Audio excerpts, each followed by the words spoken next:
Hello, everyone, and as always, thank you for tuning into SuppTalk Radio. My guest today is well known for his anabolic research and PED expertise, and as recently, he has decided to get into the supplement game. As always, we'll talk about his products, current and future trends, and the industry as a whole. Allow me to introduce Mike Arnold of MA Labs. Mike, welcome to the show. Hi, thanks for having me. Mike, it's definitely been a pleasure, and I know we've kind of corresponded for a couple of weeks now, and I'm glad to finally have you on the air here. First question right out of the bat, MA Labs, is that as simple as just naming the company after your initials? Yes, that's what I decided to do. You got it. And how long has the company actually been in existence? It's been in existence now for coming up on about 2 years now at the start of the year, so right at the 2-year point. And what made you decide to finally jump in the supplement pool, per se? Well, it's to be honest with you, I had known people in the supplement industry for about 10 years now, and a lot of these people I'd talked to and had become friends and had a lot of interaction with other people, and I saw people go from essentially just getting into the supplement business, having regular, normal, everyday jobs prior to that, and getting in it in just a few years doing very well, a complete lifestyle change, and it just seemed to be something they loved to do.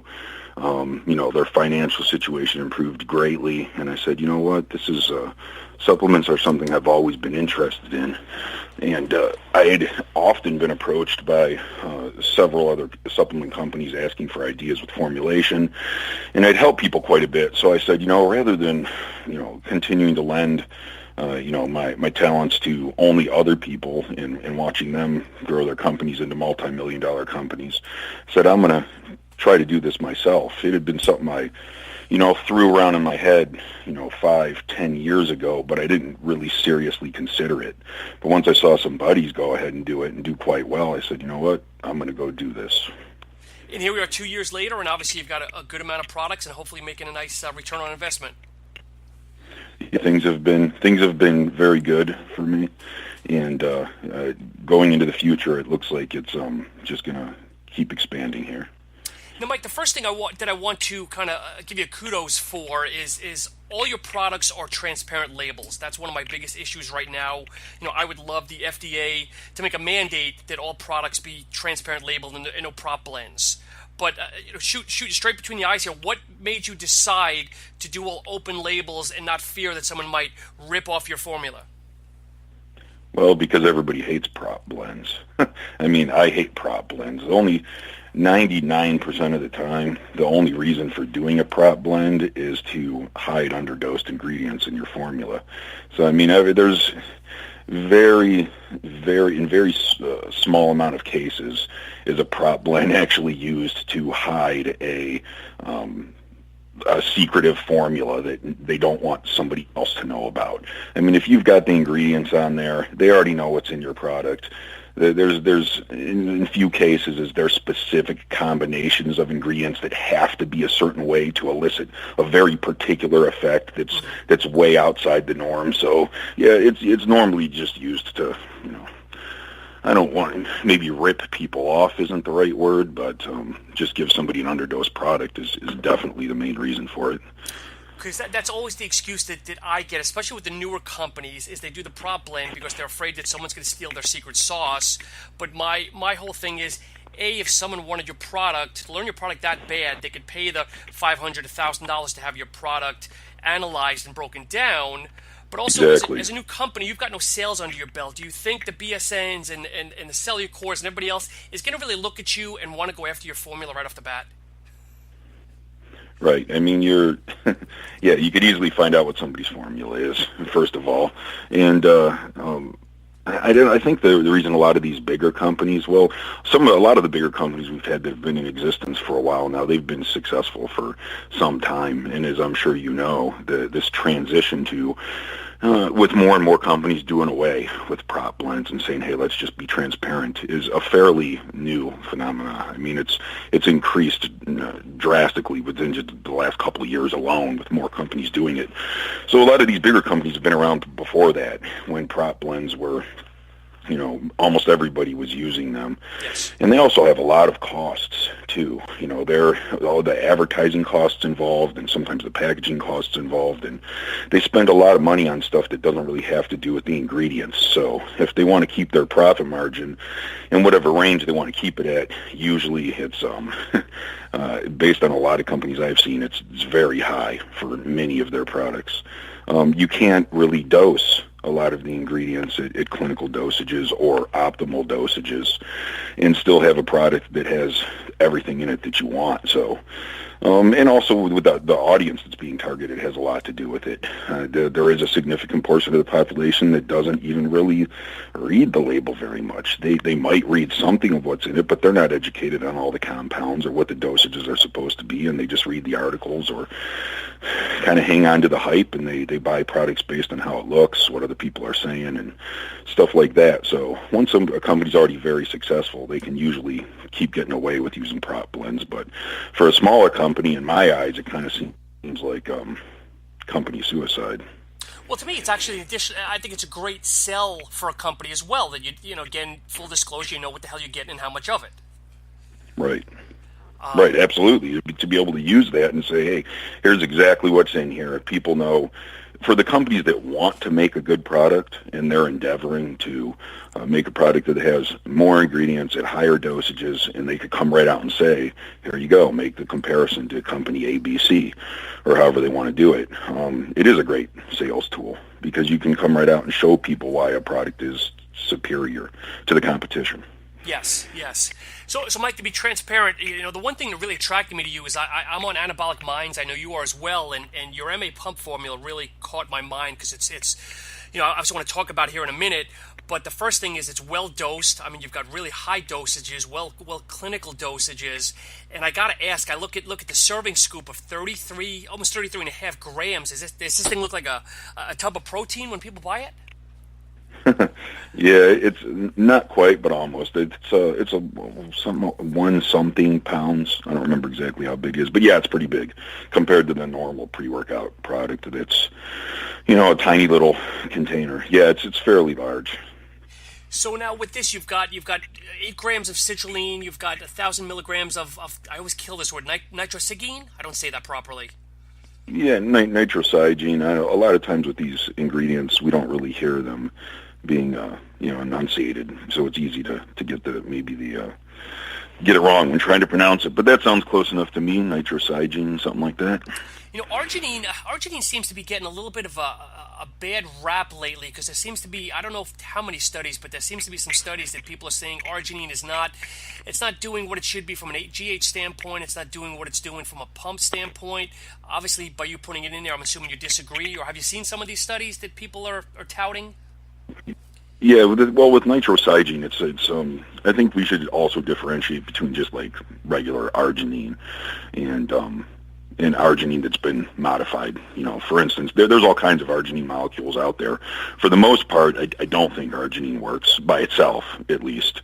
And there's a multitude of studies out there to show that. That's why most companies have gotten away. I mean, there's still some that use it, but most companies have gotten away from just including pure arginine or arginine or AKG or any of the other older versions of arginine because they really don't work that well, or you have to take a ton of it. The effect is relatively short-lived. I mean, there's some pretty compelling research on nitrosigine, but it's not complete. I guess I could say we could use definitely some more research in that area. User feedback seems to be pretty good on it, and with the research we do have, I decided to include it. Although, as you can see, when you look at the product formula, it's just one of numerous different compounds designed to increase blood flow or the pump in general. Yeah, and then you have a product on here called Capros that I never heard of until a couple of minutes ago, and it's basically an antioxidant. Is that what I understand? Yeah, well, it does have that benefit. It comes from a fruit over that's more popular over. We don't eat it here in the U.S., but it's the amla berry, and it does have high antioxidant value. In fact, it's one of the highest of all the different fruits that they've run ORAC scores on. But that's not the reason that this particular product or this compound was developed. It was actually developed as what they do is they take a constituent out of the amla fruit, and kind of they extract that, and then so you can get more of it, and it's made primarily for cardiovascular support. But one of the benefits of it is it increases nitric oxide production. So I was looking at, there's a lot of different compounds on the market today that do a pretty good job of increasing nitric oxide levels, but some are much better than others. So when you're putting together a formula, depending on, you want to try to hit as many different mechanisms of action as possible rather than just hammering on one. And if you wanted to make a more comprehensive, well-rounded product, I just thought that Caprose was a really cool ingredient, not only because it does add to the increase in nitric oxide production that you're already going to get from things like citrulline, but it has a lot of really cool health benefits, and especially with bodybuilders, especially enhanced bodybuilders today, we know more than ever are prone to cardiovascular health issues. It's a great addition for a lot of bodybuilders out there to help them maintain better cardiovascular health. And then you've got Hydromax at 5,000 milligrams, micronized creatine at 4,000, betaine anhydrous at 3,000, and taurine at 2,000. Mike, here's a question for you, and hopefully I'm not going to put you on the spot here. Have you done any studies, or anybody that buys the product that are on a low-carb diet or the keto diets? How does your product work with people that are on low-carb diets? No, that's a good question. And I think the question applies to any product that's designed to increase the pump or nitric oxide, which is just one mechanism for increasing the pump. But anytime somebody's following a keto diet, it's going to be more difficult or a low-carb diet. It's going to automatically be more difficult to get a pump. I mean, you're already flat. Yes. If you don't have any carbs, or if you have very low glycogen stores due to your diet, which means you're going to have much less water pulled into your muscle or stored in your muscle cells, it's already going to be hard to achieve a pump as is. So while these products, they still have their effect. Let's put it that way. They still have their intended effect regardless of whether somebody's on a keto diet or not. However, their pump isn't going to be as extreme as somebody who is already very full compared to someone who's flat. So if you're talking about who's going to get the very best pumps, well, of course, it's going to be the guy that's already got a 100-meter head start because he's already pumped because his muscles are so full. Sure. So if you flatten yourself out, it'll help you make up for some of that deficit, but you're certainly not going to achieve the same degree of pump of somebody who's already, their muscle cells are full of glycogen. That's not going to happen. That's impossible. So it's going to work regardless, but if anybody tries to tell you that, hey, you're going to get just as pumped as if you weren't on a keto diet, well, that's just not possible. Gotcha. And Mike, everybody nowadays is so caffeine, based. Everybody wants caffeine. How come there's no caffeine in this product? Well, I made this one in particular as a stimulant-free product, and the reason I did that is because I know there's a need out there for people that don't always want to use stimulants. I mean, there's a lot of people that train at night or later in the afternoon, and they want to be able to go to bed, or they just don't want the stimulants, or they want to be able to control their own stimulant intake rather than having a predetermined amount of various number of different stims in their product. And so that's why I just completely left the stimulants out of this one for the people that just don't want that. And, you can if somebody wants to add caffeine, that's a really cheap thing you could add on your own. I mean, what does it cost? Pennies to add caffeine into a stack if you want to. So I just left out the stimulants entirely out of that particular formula. And I give you credit for that because I think that's what a lot of the industry is lacking is, like you're saying, stim-free products, because everybody's more nowadays of how much caffeine is in it, how much caffeine anhydrous versus no caffeine, which I think is great. Right. Yeah. I mean, caffeine honestly should be the least important. Not that it doesn't help. I mean, a lot of people love caffeine. I mean, it seems to give extra benefit to almost any stimulant stack it's added to. But caffeine is so cheap. I mean, if you're paying $50 for a product and it's mostly caffeine or various forms of caffeine, I mean, man, you can go buy caffeine yourself in any kind of form you want and spend just a few bucks and have a ton of it. So, that's something we can easily add. When it comes to stimulants, I would think other stims, not that they're necessarily better or worse, but there's stuff that you can't necessarily easily buy in bulk, that would be maybe a more valuable addition to these products than just pure caffeine. I understand why it's added, but I wouldn't be buying a product based on its caffeine content. That's absurd. Well, yeah, unfortunately, I think there's a lot of the population that'll disagree with you on that, which is sad. Yeah, it is. I mean, being that they're vastly overpaying for caffeine, but if they want to do that, that's fine. So let's talk about some of your other products in the line. I don't know what you maybe want to jump onto, your Somatozyme or your Vicane PM. I mean, what else is selling good for you guys? Sure. I would say our two best-selling products, and the one we originally opened the line with, although they've been modified since I've opened, they've been improved, would be Vicane and Somatozyme. I'd still say Somatozyme's still the number one product. I mean, just because of what it does. And Vicane's, trailing right behind it. It's more of a specialty product than what Somatozyme might be. But it's the people that use it and that like it, they really like it. So I have people that come back and buy it over and over and over again from the very beginning. So to where you might see with a normal company, because supplement buyers often, they don't want to be strapped down to just one product. A lot of times, new stuff's always coming out. They want to try different things. And especially with a lot of the supplement buyers being in their teens and 20s, they don't have an unlimited budget. So they can't just throw everything they want into their supplement stack at every single month and just spending hundreds and hundreds and hundreds of dollars, which is not realistic and is a bit ridiculous for anybody but the most financially well-off. So they're going to go try other products. They might buy one particular product once, twice. If they really like it, maybe they'll buy it 3 times.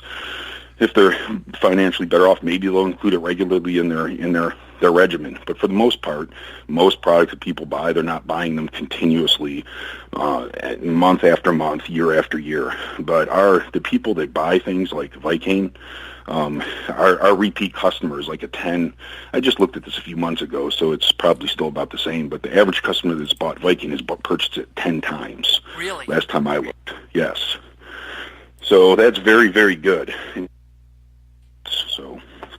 So I want, if it's okay, there's one thing that I looked at on your Vicane. It's called Nigella sativa, and I've never heard of that before, Mike. Maybe you could kind of break down exactly what that is?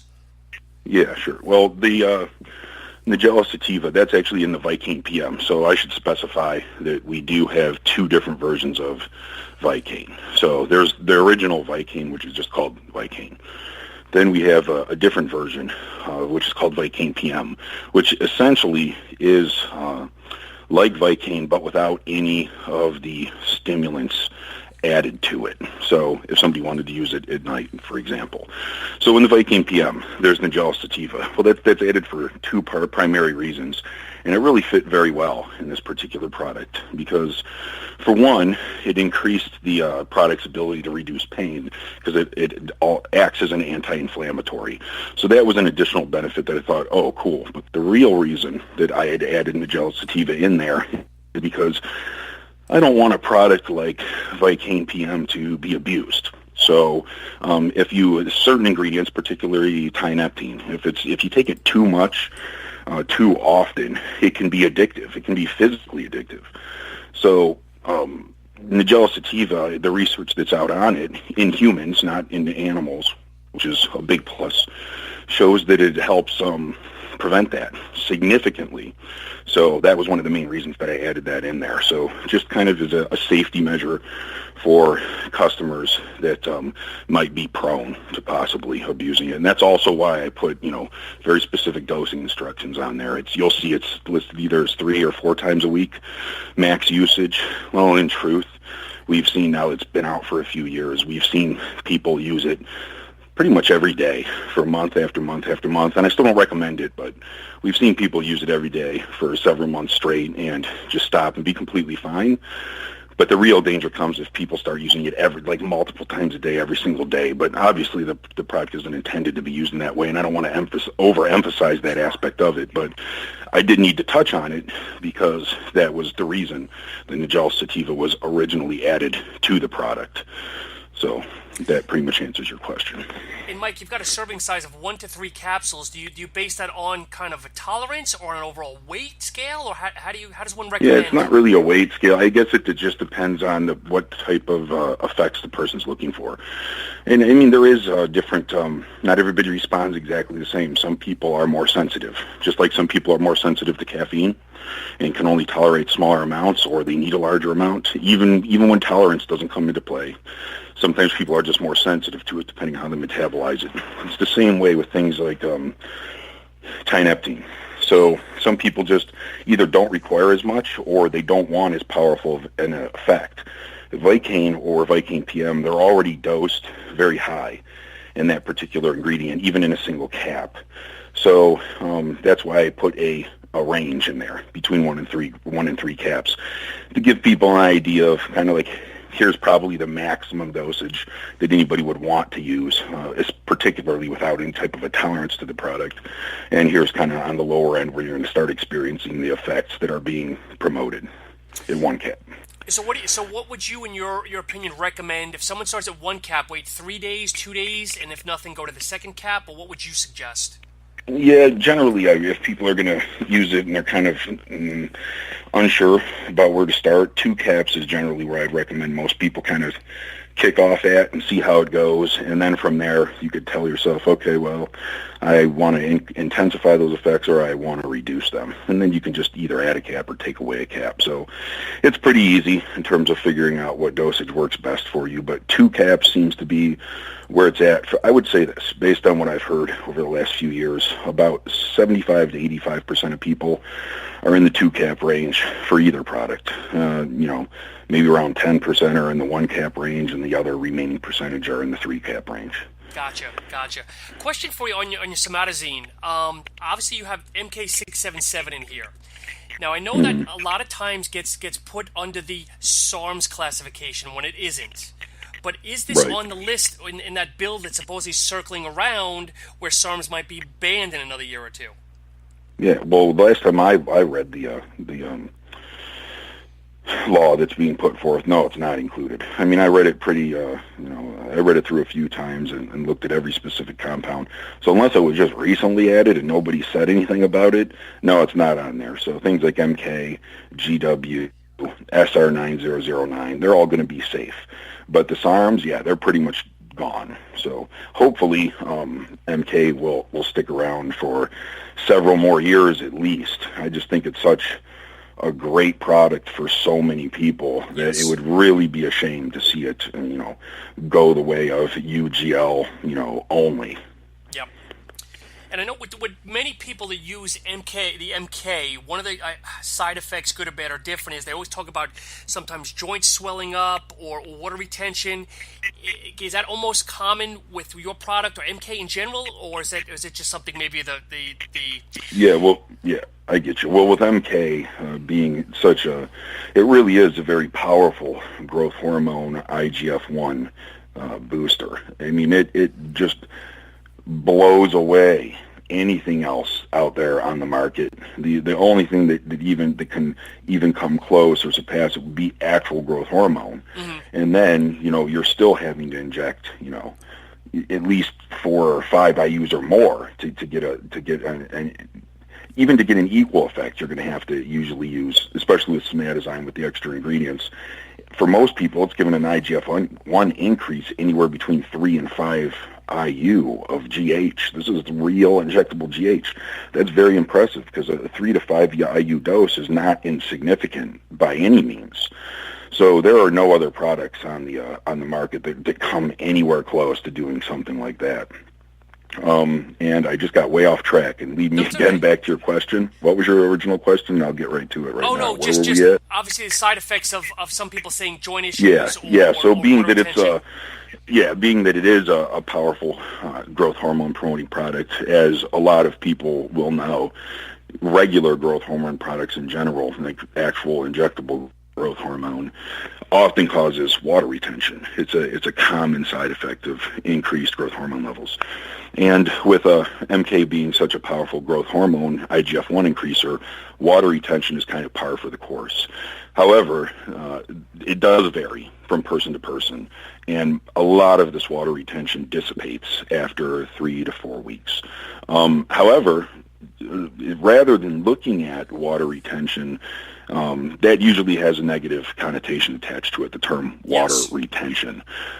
Instead of using that term, what's really going on here, a lot of it is actually a positive effect, whereas most of the water that's being retained is going to be inside your muscle cell. That's a substantial benefit. Actually, you want your muscle cells to be maximally hydrated. The more water that's stored inside your cells, the bigger and fuller you're going to be. Going back to when you'd mentioned keto diets, that's why people that follow high-carb diets are so much bigger and fuller, and why you could transition from a keto diet to a high-carb diet and you just blow up. Yep. You gain 20 pounds and you look significantly bigger. Well, you didn't gain 20 pounds of muscle fiber, in the last 5 days. What you did gain is a whole lot of intramuscular water, primarily. So when water's stuffed inside the cell rather than in the subcutaneous region, it's going to just make your muscles look bigger, because they are going to be bigger. Mm-hmm. And that's the main effect that MK has. Now, it does cause some degree of subcutaneous water retention, but it can vary from user to user. So regardless of who you are, though, that subcutaneous water retention tends to diminish significantly over about a month of usage. Mike, is there anything wrong with taking the somatozine and the Vicane PM together? No, not at all. I mean, they're two completely different products. There's no contraindications or anything like that. So, I mean, they're on vastly different sides of the spectrum. They're not even remotely related, somatozine and Vicane. So, if somebody wants those particular effects of each compound, yeah, sure, you can take them together. I constantly have people buy, a bottle of somatozine and a bottle of Vicane at the same time, every day. Many people. So. Good. Mike, what is your 2 cents? Obviously, you're selling GW, but that's another one that gets a lot of polarizing statements, where some people think you add GW to like an ECA stack and stuff's going to melt off you, where you've got other people that are saying, well, look, it's really good for any kind of endurance running or longevity. I mean, where do you blur the lines, or what? Maybe you can explain a little bit better. Sure. Well, GW is a PPAR agonist. Now, rather than getting into too much from scientific terms, like what exactly that means, let's just delve into the effects. Please. A PPAR agonist like GW has a diverse number of effects in the body, so it can be used for many different reasons. It's become popular within the bodybuilding community for all of these reasons. Now, one of them, and each one, I'll attack each one in terms of degree, but I'll just run off a list of benefits to start. The 3 primary benefits would be fat loss, an increase in endurance capacity, and improved lipid profile. Now, of those 3, I would not consider GW to be a very potent fat loss agent. It will help with fat loss. I mean, the study shows it does increase levels of oxidation in the body, which is basically fat burning. There's 2 primary things that have to happen when you're trying to lose fat. One's an increase in lipolysis, which is just a release of stored fat from the fat cell into the bloodstream, at which point it can be burned off as fuel. If it's not, it'll be redeposited as fat, but it's critical. That's the first step in the process. After that, it needs to actually be burned off, which is oxidation. And GW does increase the rate of oxidation, so it will assist with fat burning, but it's not on the level of something like, in terms of overall fat loss effects, it's not on a level of like clenbuterol or T3 or something like that. So if somebody's looking to buy GW specifically to experience like dramatic fat loss, particularly on its own, that's not going to happen. If it's added to a fat loss stack, it can potentiate those effects, but that's not. It has other effects that in areas that it's more potent. For instance, an increase in endurance. That's an effect that most people notice rather dramatically. It can be used to either combat the effects of certain PEDs that are using that can have a negative effect in that area, or It can be used by athletes and or bodybuilders. Depending on what type of training you do, it's going to be more or less beneficial. If somebody's a high-volume trainer, then they're really going to notice the effects to a more significant degree. If somebody's like a HIIT trainer, well, there's much less of a need to call on your aerobic system than there is with like the HIIT training. So they're not going to notice it as much if you're only doing a few sets. But yeah, any type of high volume trainer or athlete is going to really notice beneficial effects in that area. You can just perform, at a higher degree or a higher intensity for longer, and that's always going to be a huge benefit for any type of athlete who relies on that in order to have their best performance. Another effect it has, and which again is also used to help mitigate some side effects particularly in enhanced bodybuilders, is going to be its an immensely helpful effects on the lipid profile. It's no secret that many bodybuilders, because of certain PEDs, are suffering with just a completely messed up lipid profile. Their good cholesterol is down, really low, a lot of times even in the single digits, and unfortunately it's even being maintained there for extended periods of time, especially people that rely on the regular use of methylated or oral AAS. That is going to really be deleterious to one's overall lipid values. GW is, I'll go so far as to even make this bold claim. There is not a single other compound, product, anything else out there on the market that will do as much to reverse the negative effects that these drugs can have on one's lipid profile, and or somebody who simply suffers from a poor lipid profile just on their own, because there's plenty of people that have a bad lipid profile without using PEDs. It is more beneficial in that area than anything else out there that's on the market right now, by far, by a long shot. I would even say it's vastly superior to the prescription drugs we have out there. I mean, not that they're necessarily going to provide a more pronounced effect than statins, but oftentimes it's equal, but it does so without all the horrible side effects that statins can have on the body. Statins just have such a wide range of horrible side effects that doctors really are negligent in telling their patients about on a regular basis. So I never really recommend their use, but GW can really be used to great effect in that area. I've seen bodybuilders' blood work completely change. I've seen many bodybuilders go on heavy oral cycles and 2 months later get their lipids tested in the middle of their cycle, and they come back normal, in the normal range. That's something that pretty much never occurs in anybody that's not using that kind of preventative supplementation. So those are going to be the three areas that GW is going to have the most impact. I would say first, cardiovascular lipid health, as well as overall metabolic health. Not just lipids. It has a great impact on one's metabolic health overall. And with poor metabolic health being one of the main negative health problems that's affecting society today, in all the degenerative diseases that occur as a result of that, it can really be helpful for a lot of people, even going way outside of bodybuilding or anything having to do in the fitness industry. So you've got that, then you've got its increase in endurance, which is also a great effect, and to a lesser degree, its ability to help increase fat loss.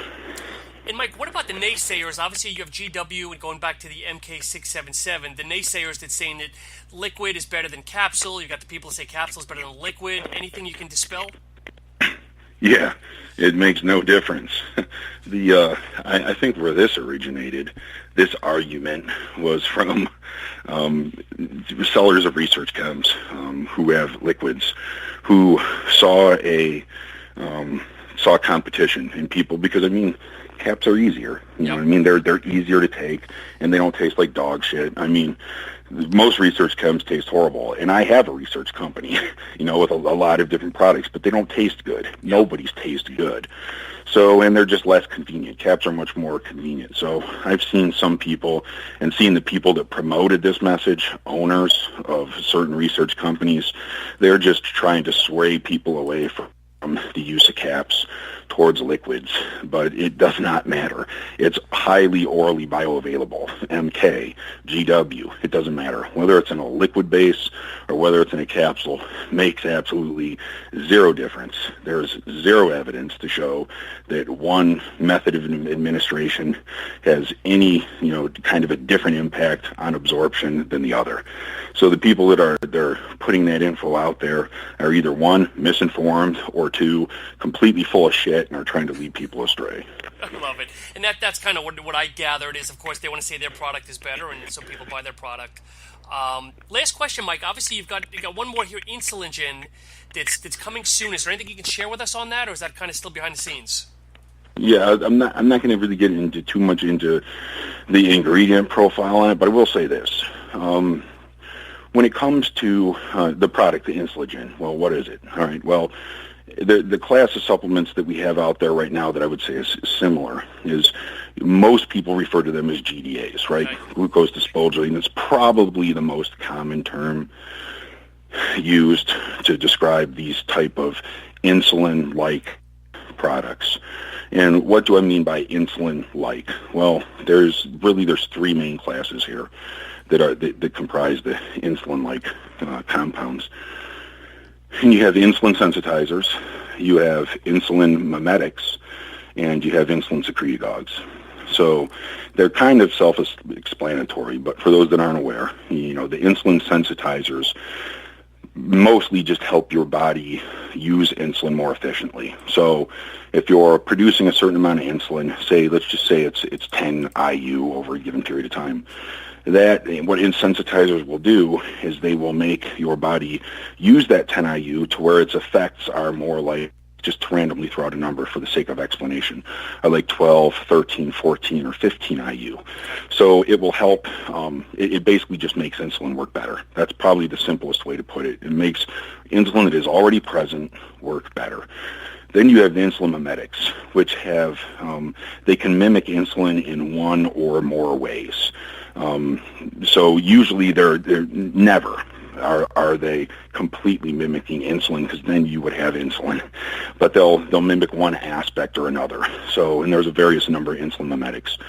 And then you have insulin secretagogues, which are exactly what they sound like.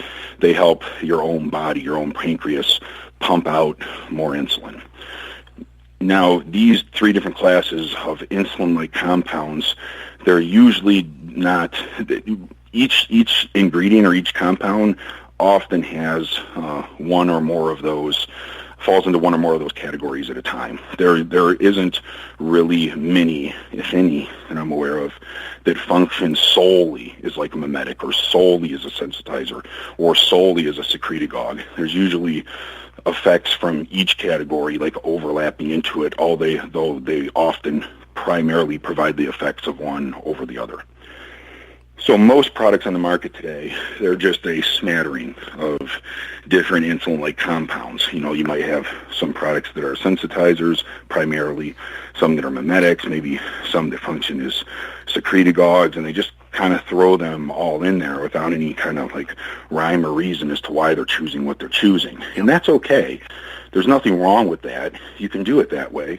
And a lot of these products, are very good, and they can provide very good effects for what they're advertised for. But what I wanted to do was take a little bit of a different, come from a little bit of a different angle. So rather than just use sensitizers or mimetics, sensitizers are the most used class of compounds on the market today. Most of the products out there are primarily functioning from a sensitizer standpoint.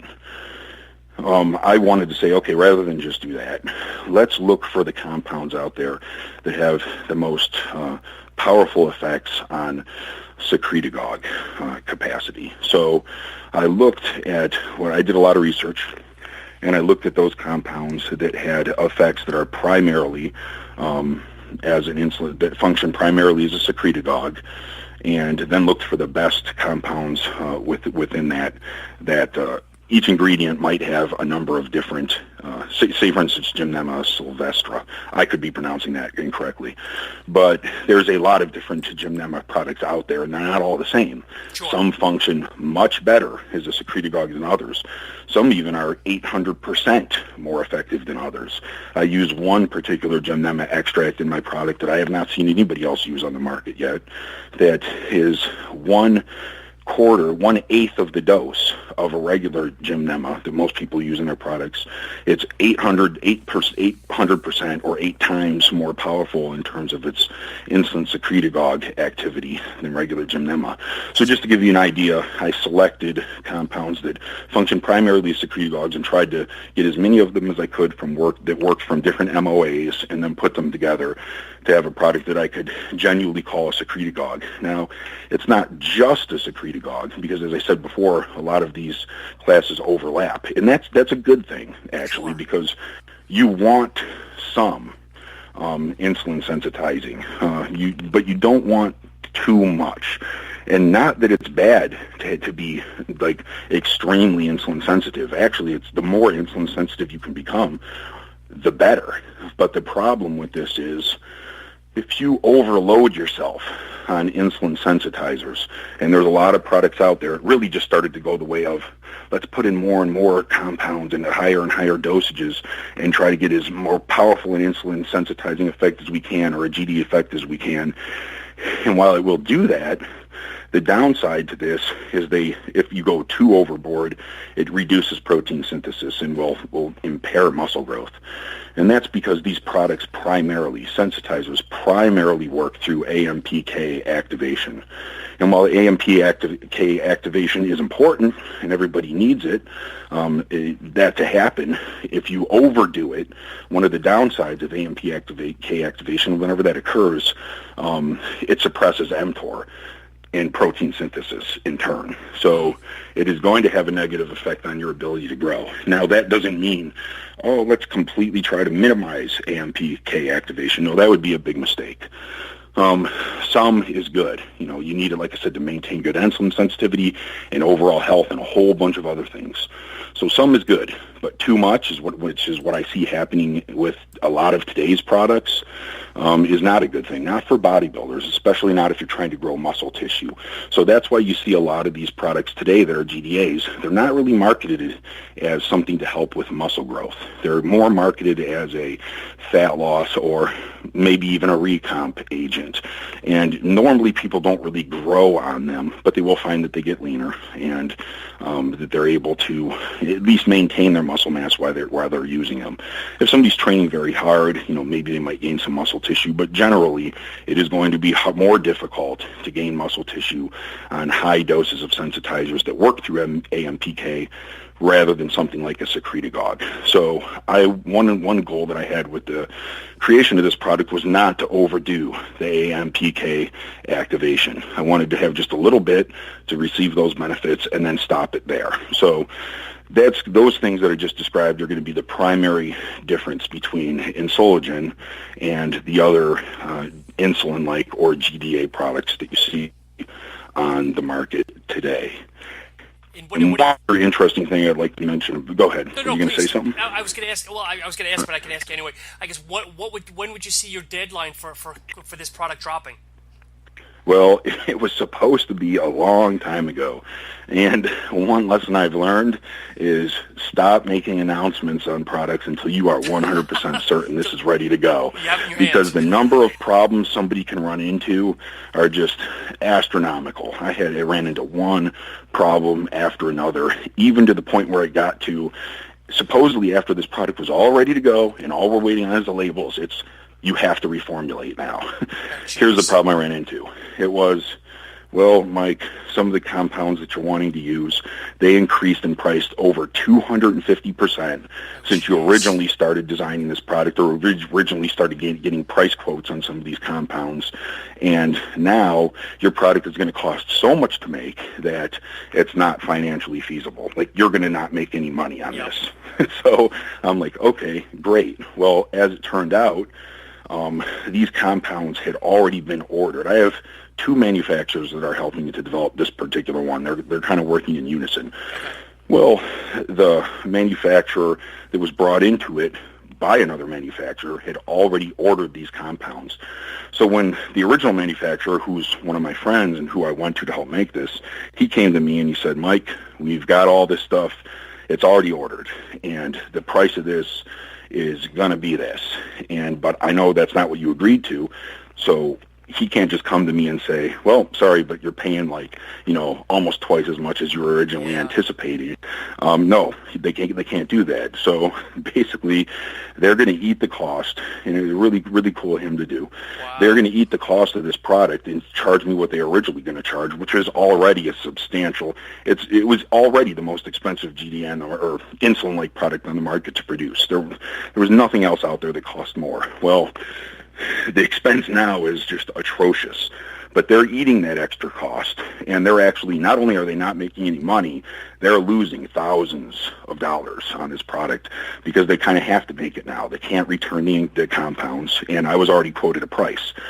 So I will tell you this, when the product comes out, there's a few thousand bottles we're going to have up front, and once those are gone, they're gone. I'm not going to be able to remake this particular product. I'll be able to make something similar, or I might even go in a slightly different direction, because product efficacy is always number one in when I'm trying to formulate a product. But in terms of this particular type of product right here, I'm not going to be able to duplicate this simply because the cost to make it again, they're not going to continue to give it to me for that cost. If I want to make another run, they're going to say you got to pay for this in full. So once it's gone, it's gone. So I would say it probably costs an average of at least 3 times as much to make, if not 4, as your typical GDA product out there right now. So kind of cool at the same time, and kind of a negative at the same time. So a better product than originally than I thought I was going to have, but it's not going to last forever. I was going to be prepared, because you're going to flood the market nicely. People are going to love it. When they go back to buy bottle 2 and 3 and it's gone, you're going to get all sorts of flack and crap. Right. Well, we'll see what's possible. I mean, we're already looking into alternatives to see if I can try to duplicate the effect without with a slightly different formula, but without having the cost be so extreme. We'll see what happens. Regardless of what happens, I mean, I'll let people know.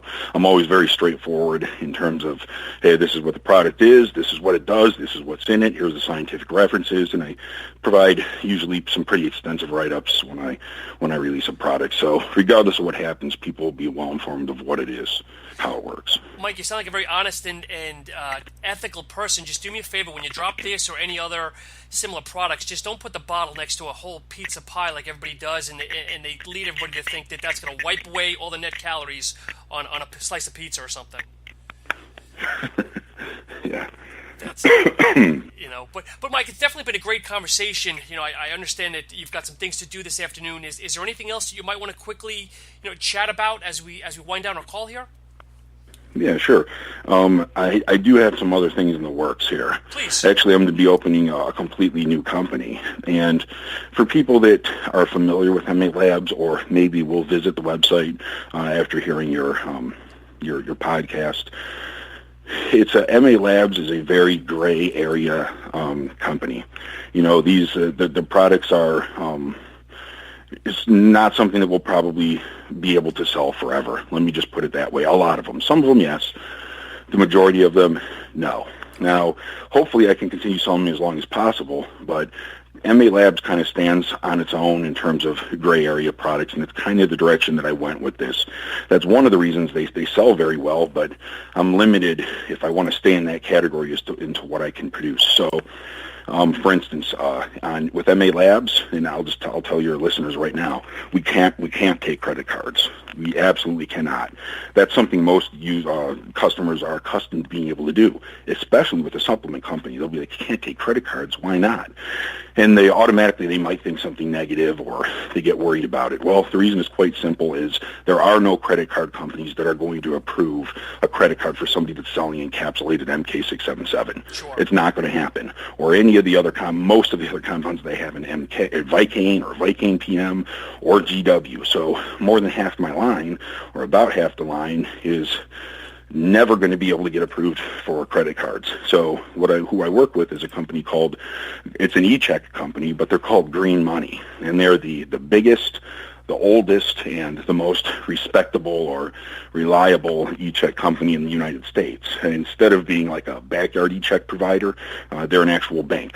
So, so they're very reliable, and it's extremely easy to use process. A lot of people still today, even though e-checks are taking off, and most like research companies today, for instance, use e-check or Bitcoin, things like that, there's still a lot of people that aren't familiar with it.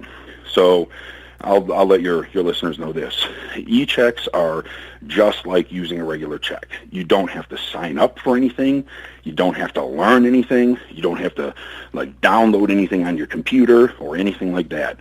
The only difference between a regular check and an e-check is an electronic. When you use a credit card, you generally, aside from entering your name, your other like shipping address and the normal info you would enter, you only need to enter a few pieces of information in order to use your credit card. You got to enter your credit card number, you have to enter the date, and often the 3-digit security code. That's so the person can use your credit card and take the money out of off the card and be able to pay for the product. With an e-check, it's just as easy. Rather than having a credit card number and a security code, what they ask for is your routing number and your account number. Now, some people say, wait a second, out of ignorance because they don't understand how it works, that scares them. Yes. It doesn't have to scare anybody. Every time somebody writes a paper check, their routing number and account number is printed right on the bottom of their check. It just doesn't say routing number, account number. You can't just go and take money out of somebody's account because you know the routing number and account number. Otherwise, if that was the case, anybody that's ever written a paper check would be giving their open bank account access to any single person who came in contact with that paper check. Every time you write a check and give it to a cashier, every time you mail one out, people would be able to just go right in your account and take money. It doesn't work like that. These transactions are done from bank to bank. They actually have to contact Green Money, the bank that I use, has to contact the user's bank and essentially get permission. And all the routing and account number does is it just points to the user to say, hey, if we're gonna give take money out of this person's account and give it to Green Money, we need to know who it is. Without the routing and account number, there's no way to know who you're even trying to receive money from. So this has to be approved by the bank. So it's not, that's why with e-checks, especially with a company like Green Money, they have an impeccable track record. They've been around for a long time. They serve millions of people, and nobody's ever had their money stolen or money taken out of their bank account that's not supposed to be. That doesn't happen. Just like when you write paper checks, nobody's really worried about doing that. They'll pop a check in the mail to pay for a bill, and they don't think twice. If anything, e-checks are safer than regular paper checks because they're coming in contact with even less people. The only person I don't even see the information. The information goes right to the bank, to Green Money, and the only people who deal with this are Green Money and the individual's bank, and that's it. So I just wanted to touch on that briefly because it seems like about 1 in every 4 people, most people know what it's about, but I get about 1 in every 4 people who are like, they don't know, and they get worried and they don't want to order for that reason. So I did want to touch on that. But before we go, I would kind of went off on that area, but I wanted to say I'm opening a brand new company, all DSHEA compliant products, which will enable me to use credit cards, and that was kind of the point I was getting at. I just went off in another area for a second, but. So I'm going to open somewhere with around 10 products. I'm hoping to do this it will probably happen around halfway through 2019. Right now I'm currently in the process of assembling the products. So there's not too much left. Still months to go, but a lot of the hard stuff is out of the way at this point. And each category of product that I've developed are going to be either unique or a best in class. And when I say best in class, I really mean best in class. And the way that people can verify that is to just simply look at the labels. And that's another reason for not using prop labels. Like we talked about earlier, people can look at the ingredient profile and compare it against whatever they want. So I'm pretty much going to tackle every category. There won't be any protein powders or anything like that, at least not right now. That may be in the future. But all the other categories of supplementation I'll be addressing. So I'm really excited for this, and when it happens, I'll be advertising all over the place, and very, very excited. So I just wanted to put that out there. That will be happening. MA Labs is going to continue to remain open. And for anybody that's wants to go to MA Labs now, the address, the email address is, or the URL is very simple. It's masupps.com. So masupps.com. For anybody that's interested in purchasing research chemicals or peptides, I also have a research peptide company, and that is MA Research. And the URL for that is maresearchchems.com. That's maresearchchems.com. For anybody that wants a discount code, if you go on to MA Labs, you could use a discount code of PM20. Actually, no, let's use this one. I'm sorry. Arnold 20.